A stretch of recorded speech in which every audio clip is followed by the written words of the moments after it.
Mae'r gradd plismona proffesiynol yn ddiddorol iawn. I chi cael eich dysgu gyda darlithwyr sydd wedi bod yn yr heddlu. Bydd y myfyrwyr yn gwneud llawer iawn o ymarferau practegol gyda ni yma yn y Mhrifysgol. Mae yna llawer iawn o bwnciau i ddysgu am, a maen nhw gyd yn ddiddorol iawn.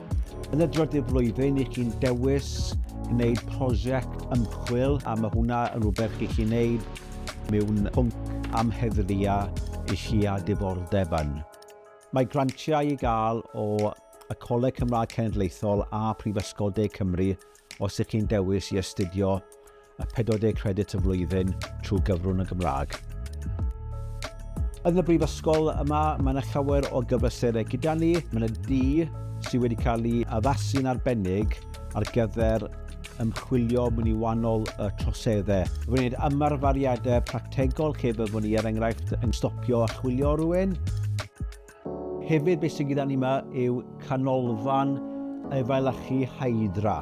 Bydd chi'n dod mewn a maen nhw'n cael y siawns i bractiso mewn amgylchedd diogel lle ni roi gwybodaeth i nhw trwy fideo a wedyn maen nhw'n gwneud dewisiadau mewn a pwy ffordd i mynd ymlaen gyda delio gyda'r mater ni roi o blaen nhw.